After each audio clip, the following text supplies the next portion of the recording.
Hola a todos, bienvenidos a Calamares en su tinta. Este espacio, como ustedes ya saben, para que hablemos un poco de historia y de historias, de personajes raros y curiosos, para que hablemos de libros, en fin. Y en nuestra salida pasada nos quedamos un poco a medio camino, porque la idea era hablar primero de los grandes hallazgos que se están dando, unos descubrimientos deslumbrantes con los papiros de Herculano, esos rollos de papiro carbonizados desde el año 79 después de Cristo, cuando la erupción del Vesubio que dejó congelado en el tiempo, ya lo he dicho yo aquí, congelado por el fuego, como intacto, ese mundo de la antigüedad que latía allí en la bahía Partenopea, en la bahía de Nápoles, en las ciudades de Pompeya, Estavia y Herculano. En Herculano había una villa, una finca enorme y aristocrática que pertenecía a una familia de patricios romanos en la que había una biblioteca descomunal al cuidado de un gran filósofo estoico que se llamaba Filodemo de Gadara. Esos libros quedaron petrificados y durante siglos fue imposible adentrarse en su alma, en su contenido, saber bien qué había en ellos. Se dieron algunos métodos muy precarios como para desplegar de forma fragmentaria lo que contenían esos textos. Pero ahora, gracias a la inteligencia artificial, estamos pudiendo por fin penetrar en el corazón de esos textos que durante casi 2000 años estuvieron allí dormidos y ahora se nos revelan a manos llenas. Y eso que falta todavía mucho, falta casi todo por descubrir, pero ya hay quienes hablan de un nuevo renacimiento, comparando este proceso con lo que ocurrió en la Italia del siglo XIV y del siglo XV después de Cristo, cuando empezaron a llegar a borbotones libros griegos que venían del Imperio Romano de Oriente, del Imperio Bizantino, que hacía agua, que estaba cayendo en manos de los turcos, que eran musulmanes y que iban a fundar un nuevo imperio allí, el Imperio Osmanlí, el Imperio Otomano, que le cambió el nombre a la capital de Bizancio, que era Constantinopla, y desde entonces se llama Istambul o Estambul, esa ciudad mítica en cuyos pliegues, sin embargo, está ese pasado glorioso de lo griego y de lo ortodoxo. La cultura griega clásica, pero también la fusión de la cultura griega clásica con el cristianismo. Y Bizancio o Constantinopla fue el epicentro de ese esplendor milenario que se acaba cuando los turcos finalmente logran cercar y sitiar la ciudad, y entre finales del siglo XIV y la primera mitad del siglo XV, pues cae ese imperio, y los grandes beneficiarios de esa tragedia son los occidentales, son los europeos, que empiezan a recibir toda esa luz allí contenida, allí guardada, de unos manuscritos y de unos textos que no conocían sino los bizantinos. Y por eso muchos de esos sabios bizantinos que huyen de su mundo en Barrena, pues llegan a Italia, que se caracterizaba por la apertura, por la libertad, o por lo menos por tantas guerras y confrontaciones entre los distintos poderes que anidaban allí en la Italia medieval, que hubo unas ciudades que fueron el refugio y el remanso para que llegaran muchos genios y muchos eruditos a compartir su sabiduría. Una de esas ciudades fue Florencia, y por eso empieza allí lo que tantos llaman el Renacimiento, que va a ser un fenómeno que se extiende por toda Europa y que llega hasta el norte, en los Países Bajos, que va a llegar a la propia Inglaterra, y que en todos los países europeos más o menos va a tener una versión nacional, pero sin duda el punto de irradiación del Renacimiento que todavía nos maravilla es Italia, y sobre todo una ciudad en concreto que es Florencia. Muchos comparan, repito, lo que está ocurriendo hoy con el redescubrimiento de los papiros de Herculano con lo que ocurrió en la Italia del siglo XIV y del siglo XV. Quizás sea una exageración, eso sí, teñida por el entusiasmo, la emoción y la belleza de estar ante la posibilidad de descubrir cosas que hacía casi 2000 años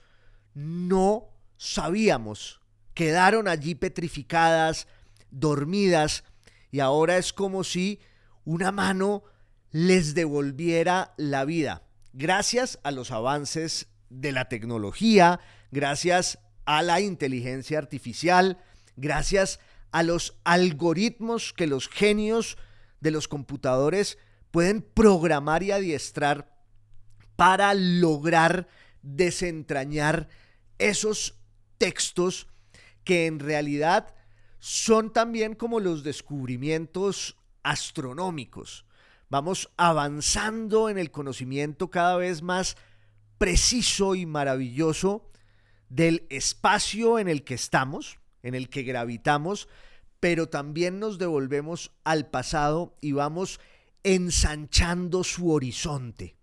Nada tiene más futuro que el pasado,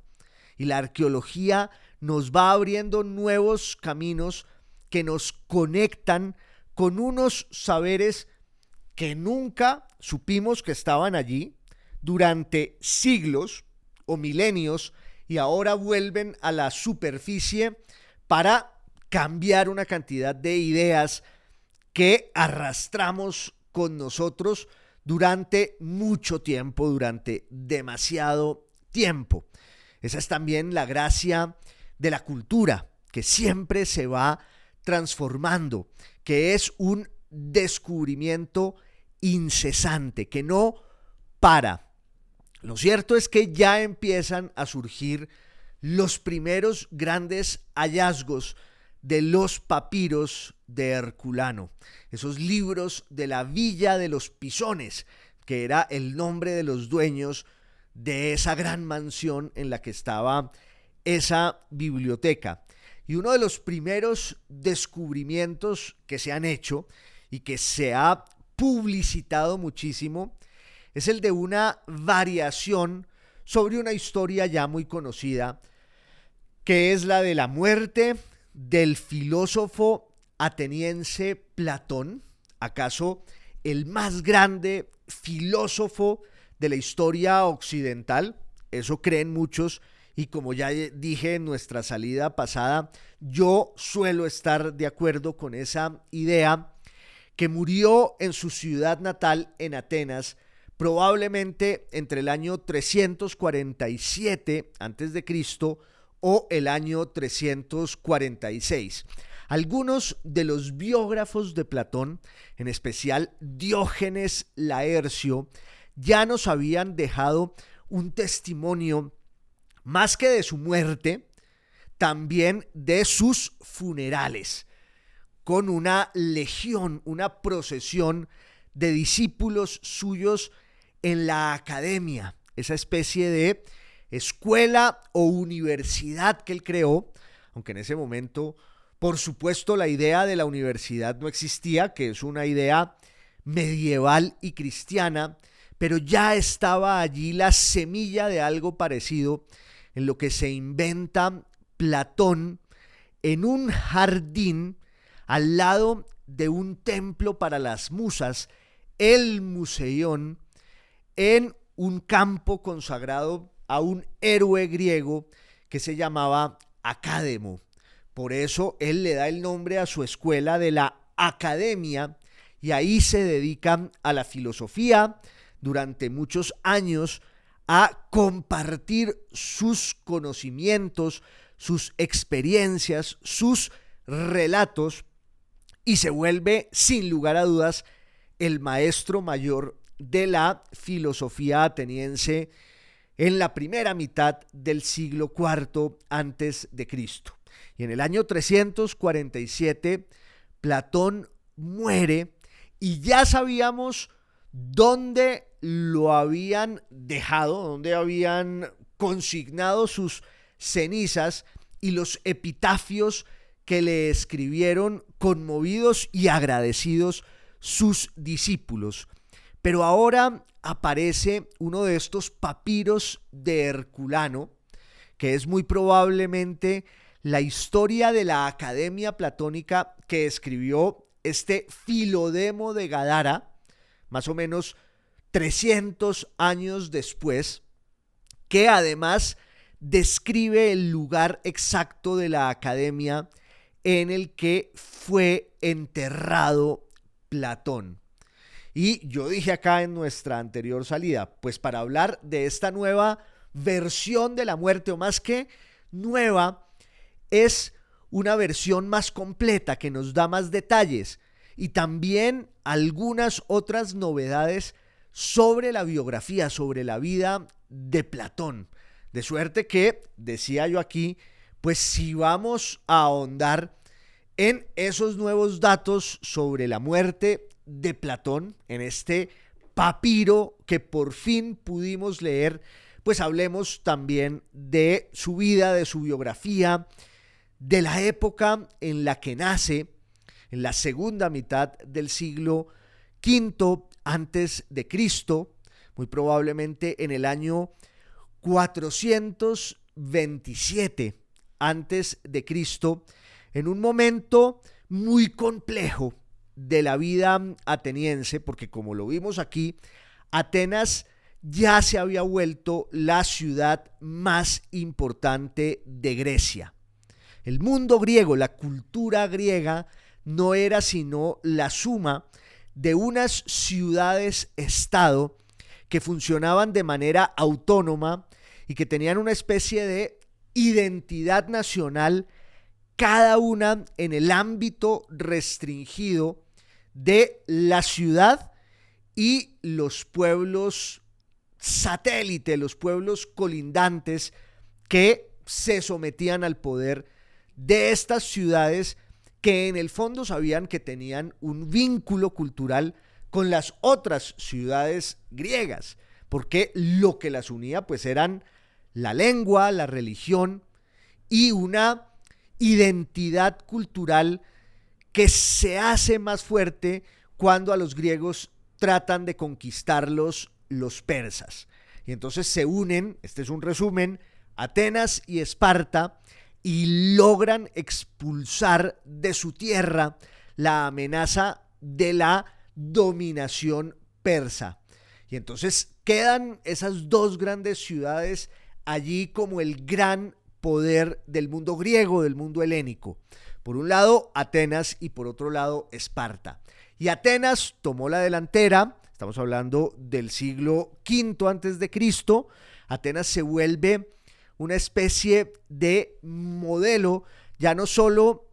de la defensa de los valores griegos, sino también de expansión política, económica y sobre todo cultural. Son los años, las décadas del deslumbramiento ateniense en la arquitectura, en el teatro y también en el pensamiento, diríamos que en la literatura, que incluye todo eso, ficción y reflexión, narración y pensamiento. Obviamente, esa Atenas va a entrar en una crisis derivada un poco de sus ambiciones, de su desmesura, de la presencia inequívoca de una gran figura política y militar que es la de Pericles, y en el año 430-429 pues llega la peste. Allí nos habíamos quedado. Es muy probablemente un brote feroz de fiebre tifoidea que aniquila a los hombres más importantes de la Atenas de aquel tiempo. Y cuando Platón nace en una familia aristocrática, Platón era un señorito ateniense cuya estirpe se remontaba a varios de los grandes próceres de la ciudad, y eso incluía algunas figuras divinas. Lo cierto es que cuando Platón nace en el año 427 a.C.,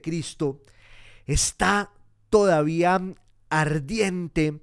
el fuego, están todavía calientes y humeantes las brasas de esa peste que ha asolado, que ha arrasado la ciudad en el año 429 y que se llevó incluso al más importante de los atenienses. De manera que Platón crece en un mundo marcado por el terror de la enfermedad, la peste y la plaga, y ya dentro de los sobresaltos de una ciudad desbordada por su propia grandeza y por su propia desmesura. En términos políticos, el gran invento ateniense de la edad de Pericles y un poco antes había sido la democracia. El hecho de que los ciudadanos con derechos pudieran intervenir en el destino de su ciudad. No podemos en absoluto comparar la idea antigua griega y ateniense de la democracia con la nuestra. La idea moderna de la democracia, aunque de alguna manera tenga la inspiración en la cultura política griega y el nombre sea el mismo, porque mal que bien los occidentales no hacemos otra cosa que hablar en griego, incluso si no nos damos cuenta. Somos como ese personaje de Molière que hablaba en prosa sin saberlo.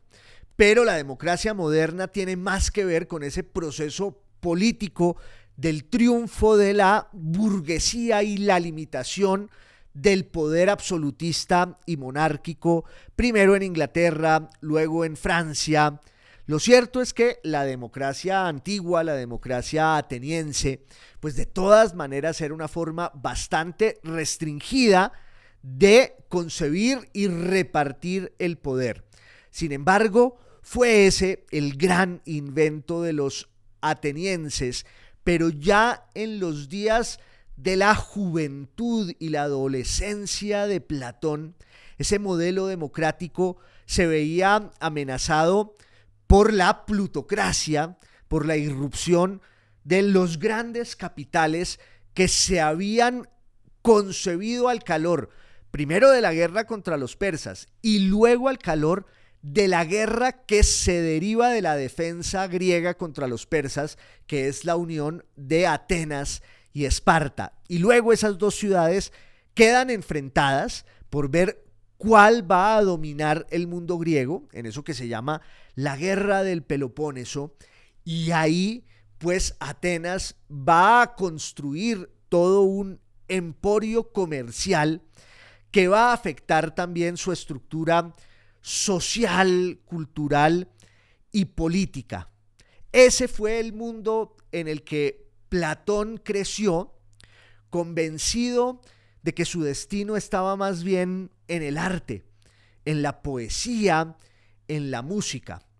Aunque muy pronto llega a la conclusión, casi oracular, porque los dioses le mandan unos signos inequívocos de que su talento está en otra parte, lo cual realmente pues es una bendición, porque no hay tragedia mayor que el arte sin talento. Y cuando algún artista sin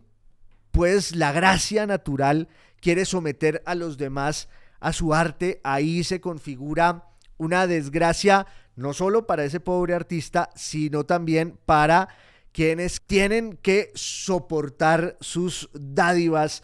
y sus regalos. Lo cierto es que Platón abandona la poesía, abandona también otro destino que él creyó intuir, que era el de la gimnasia. Por supuesto, hizo el adiestramiento militar que les correspondía desde los 18 años a todos los jóvenes atenienses, y su verdadera pasión estaba en la política, estaba en el poder, porque además, como ya vimos, venía de una familia que tenía todas las credenciales para intervenir en lo más alto de los debates de la ciudad y para reclamar un lugar preeminente. Pero a Platón le toca ver un poco la degeneración de la democracia ateniense y los conflictos que van surgiendo, casi hasta degenerar en distintas formas de la oligarquía, de la tiranía, es decir, la distorsión de los modelos ideales del gobierno, que no se vuelven sino una farsa, que en su caso lo ahuyentan de ese sueño que él tuvo de ser un gran estadista para su ciudad, porque era pues un hombre, un joven inteligente, preparado, y que además tenía todas las condiciones, empezando por la genealogía, para intervenir en el destino de Atenas. En Platón ya se empieza a evidenciar la amargura que entraña para el sabio el acercamiento con la política y el poder. Platón tenía el ideal de entrar en la política, pero se da cuenta de que la política es un nido, un hervidero de intrigas, perfidias y toda clase de componendas que ensucian la vida pública y al mismo tiempo la definen. Había como un muro imposible de atravesar entre la sabiduría y la filosofía y la política. A Platón le habría encantado dedicarse a la política de verdad, la política como una realización. Era en el fondo de su corazón, un manzanillo. Tenía esa obsesión que a tantos pierde y pervierte y que a tantos fascina: la discusión por las cosas del poder y la posibilidad siempre latente de meterse allí a tratar de dominar y amansar ese potro bravío, esa especie de tigre indómito que es la política, y para cuyo dominio se necesitan unos atributos, un carisma que no siempre coinciden con la lucidez y con el talento filosófico, con la inteligencia entendida en su dimensión intelectual. Pero además es que Platón al final lo abandona todo porque se va detrás de Sócrates. Ya en nuestra salida anterior vimos un poco cuál era la doctrina socrática, qué era lo que quería hacer Sócrates en la filosofía, enfrentado sobre todo a los sofistas, que eran unos filósofos de oficio que además se lucraban de su profesión y que tenían la idea de formar a sus discípulos en la confección de un discurso infalible y enciclopédico. Mientras que Sócrates era esta especie de punk, de estrella de rock, como un hippie que iba por las calles con una legión de seguidores, haciendo de la dialéctica, del diálogo, de la conversación, un instrumento de la filosofía para llegar a conclusiones que iluminaban allí a todos los que asistieran a ese espectáculo, que por supuesto era muy incómodo para las instituciones sacrosantas del poder, de la religión, aunque Sócrates era muy respetuoso de la religión de la ciudad, en este caso de Atenas, consagrado justamente a esa diosa, a la diosa Atenea, y había unos rituales y había unos ritos de paso sacrificiales y celebratorios que todo ciudadano ateniense tenía que acatar, pero Sócrates siempre ponía el dedo en la llaga. Él mismo, en alguna parte, en un diálogo platónico,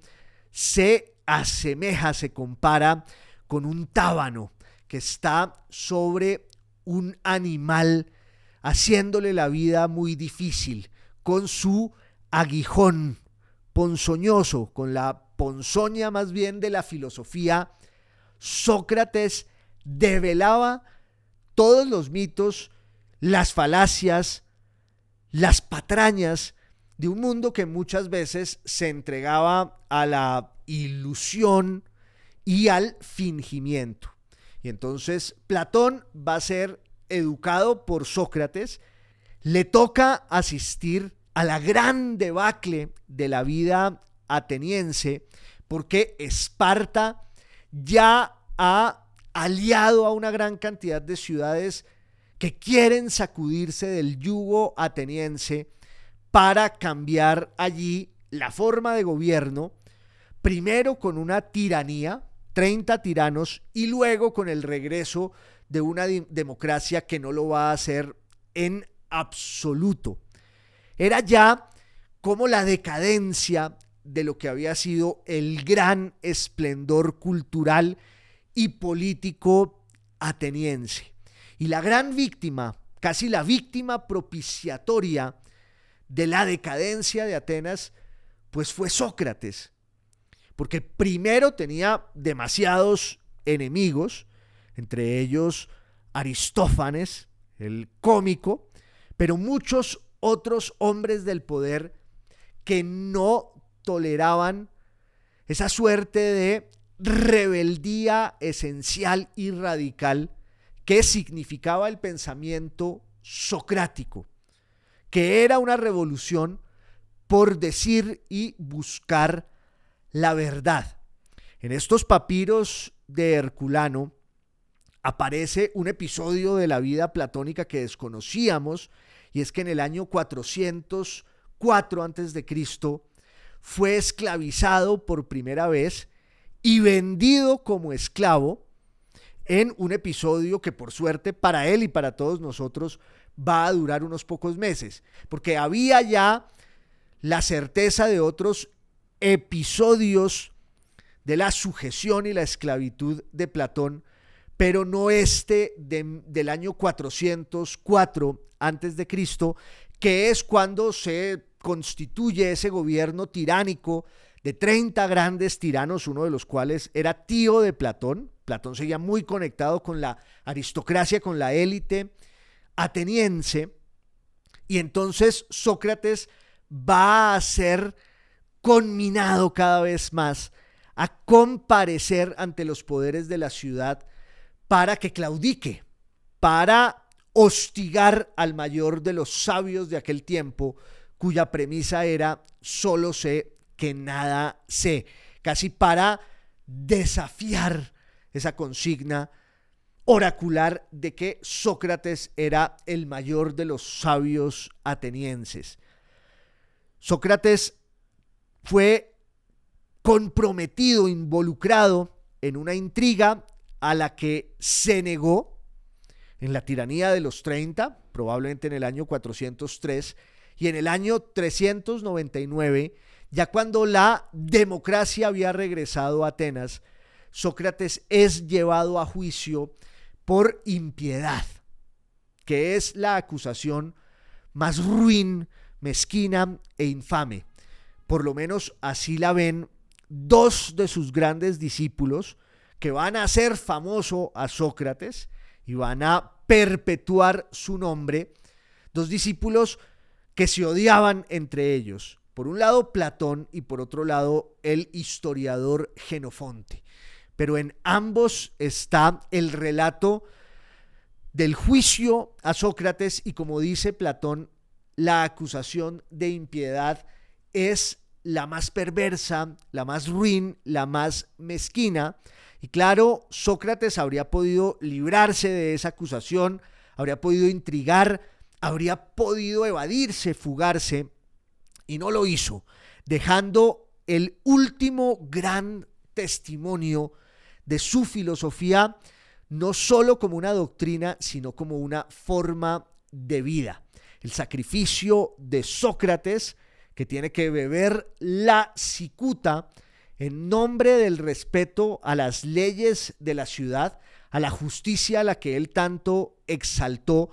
para no tolerar ni el extrañamiento ni el exilio. Y entonces Sócrates se queda en Atenas, pero quedarse implica morir. Y es un sacrificio que muchos comparan incluso con el relato cristiano. Hay quienes a lo largo de la historia han tratado de trazar ese parentesco genealógico en términos filosóficos, espirituales, también religiosos, entre Sócrates y Cristo. Por eso decía Erasmo de Rotterdam en el siglo XVI: oh Sócrates, ora por nosotros. Sócrates, rogad por nosotros. Lo cierto es que después del sacrificio en el año 399 a.C. de Sócrates, su maestro, Platón viaja por muchas ciudades griegas, siempre al acecho de la filosofía, del pensamiento. Ahí otra vez vuelve a caer en manos de unos salteadores de caminos que lo esclavizan y, sin embargo, está en contacto con las grandes escuelas filosóficas de aquel tiempo, busca las claves del saber pitagórico, va donde los filósofos de Megara, donde los filósofos de Cirene, va a Egipto, allí donde haya una revelación filosófica, él quiere estar. Ya, pues, abandonadas todas sus aspiraciones políticas desde el punto de vista práctico, y sin embargo siempre con la inquietud del poder como una cuestión filosófica. En el año 388, Platón va a una de las tiranías, una de las ciudades griegas en el sur de Italia, en este caso una tiranía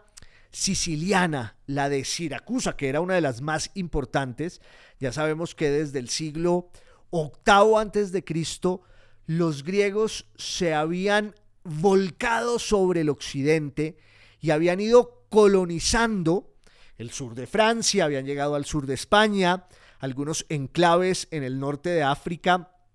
y sobre todo el sur de Italia, en la Calabria, en la Puglia, en la Campania y, por supuesto, en la Sicilia. Platón fue llevado a Siracusa en el año 388 a.C. como un asesor político. El destino de esos sabios que quieren ser grandes manzanillos, grandes estadistas y no pueden lograrlo, y entonces montan su empresa de consultoría y asesoría para hablarles al oído a los grandes poderosos, la eminencia gris tras las cortinas de palacio. Platón era muy amigo de un personaje que se llamaba Dion, y Dion era cuñado, estaba casado con la hermana del tirano de Siracusa que se llamaba Dionisio. Y entonces Platón es llevado a Siracusa para que asesore y aleccione y aconseje al tirano Dionisio, y Platón cuenta en varias de sus cartas, sobre todo en la carta séptima muy famosa, Platón cuenta que llegó allí y se encontró pues con un mundo orgiástico, desmedido, dedicado al placer, al hedonismo. Tanto es así que Platón habla de la forma de vida siciliana y la contrapone al resto de ciudades griegas, porque dice que los sicilianos están dedicados, qué envidia, al vino, al amor, al erotismo y por supuesto a unos banquetes inenarrables. Tanto es así que Platón no puede hacer nada y no puede imponer allí esa visión de su estado ideal. No se trata de reseñar ni resumir la filosofía platónica, ni más faltaba, que es tan rica, que es tan bella y tan pródiga en matices que darían pues para muchas conversaciones, para muchas salidas. Pero no puedo ser yo quien despliegue los pormenores del gran pensamiento platónico, que es uno de los grandes prodigios de la filosofía occidental, no solo de la antigüedad, sino de todos los tiempos. Pero al final, claro, Platón está obsesionado por las mismas cosas que obsesionan a todos los grandes filósofos griegos, que tratan de indagar primero en la naturaleza del mundo, en la naturaleza de las cosas, la naturaleza material de este espacio en el que estamos, el cosmos, el mundo en el que nos rodea. Y luego van apareciendo las inquietudes religiosas y éticas que sobre todo empiezan a brillar en la filosofía ateniense, tanto de los sofistas como en la filosofía de Sócrates. El pensamiento platónico es también un gran hallazgo, o es una gran invención en el sentido real de la palabra, porque Platón no se ocupa solo del pensamiento, sino de cómo transmitir el pensamiento y sus grandes problemas. No sabemos bien si él fue el creador del diálogo filosófico, el diálogo como instrumento de la filosofía, pero decía su biógrafo Diógenes Laercio que él merecía ser llamado el inventor y el creador del diálogo, porque además Platón lo que hace es tomar los recursos narrativos de el teatro ateniense, de la tragedia y de la comedia, y se inventa un personaje sin igual, que es su maestro Sócrates. Sócrates no dejó nada escrito, a no ser que alguno de estos papiros de Herculano petrificados contenga un texto de la propia mano de Sócrates. Pero Sócrates nos queda sobre todo como un fenomenal personaje de novela, al cual Platón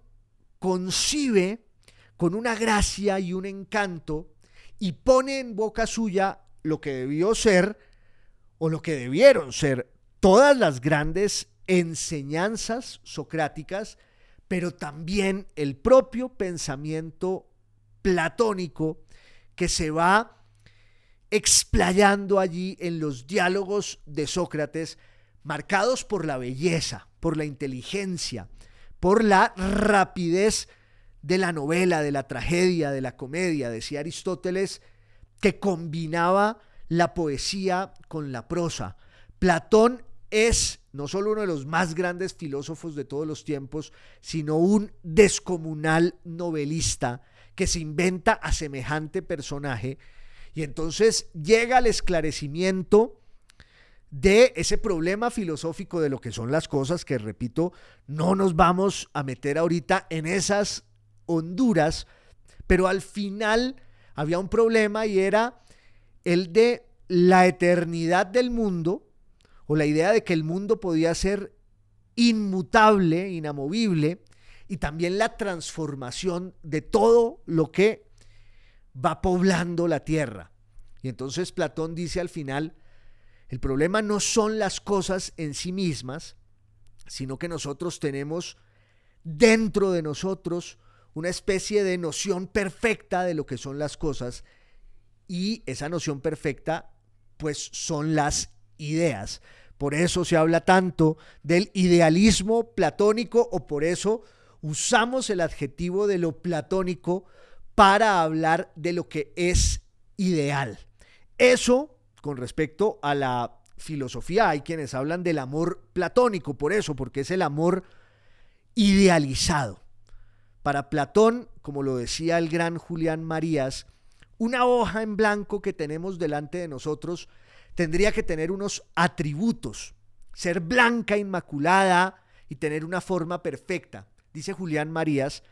que Platón podría haber señalado las imperfecciones de la hoja, el objeto que tenemos delante de nosotros, al que llamamos eso, una hoja en blanco.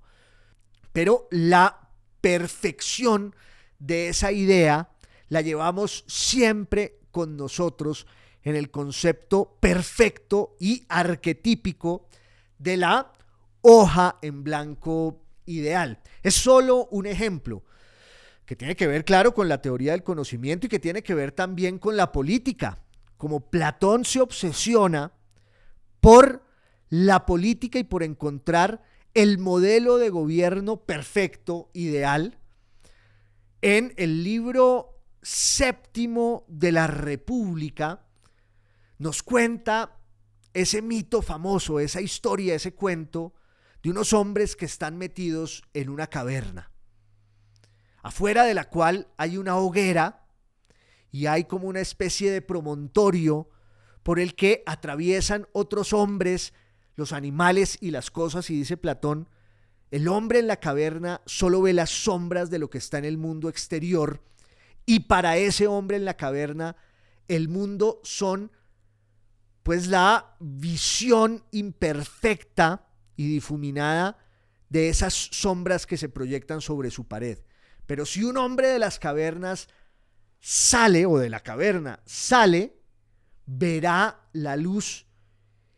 e irá haciendo el camino del esclarecimiento y el conocimiento del mundo hasta llegar a la perfección absoluta, hasta llegar a la luz total, que es esa luz cegadora del sol. La filosofía es ese camino que nos saca de la caverna y nos lleva al conocimiento del bien, al conocimiento de la idea de la belleza, que es en la cual debe ser formado quien va a gobernar una ciudad. En otras palabras, dice Platón, el gobernante ideal tendría que ser un rey filósofo, un rey que sepa de filosofía, o un filósofo, como él mismo, que reciba todo el poder. Ese era el estado ideal que él vendía y que trató de imponer en Siracusa, primero en tiempos de Dionisio y luego con su hijo, el hijo de Dionisio, que se llama Dionisio II, que es un joven y que vuelve a llamar a Platón a Siracusa, primero en el año 367, 366, y luego una vez más en el año 361 antes de Cristo más o menos, siempre en el mismo juego intrigante. Dion, el cuñado de Dionisio y luego el tío de Dionisio el segundo, su sobrino, quiere que allí se impongan las ideas platónicas de la filosofía como una forma de gobierno. Y pues ese ideal fracasa, ese empeño, esa empresa es un absoluto fracaso, porque a estos tiranos los aconsejan otros áulicos, interesados siempre en validar su forma de pensar y en sus intrigas palaciegas, pero además pues es un mundo siempre en guerra con las demás ciudades, estado griegas, con una ciudad que ya muestra los dientes en el norte de África, que es Cartago, y que quiere adueñarse del sur de Italia. Ahí surgirá ese filón del enfrentamiento entre Cartago y la Italia del sur, que luego va a ser dominada por los romanos, hasta que Platón, como lo narra en su carta séptima,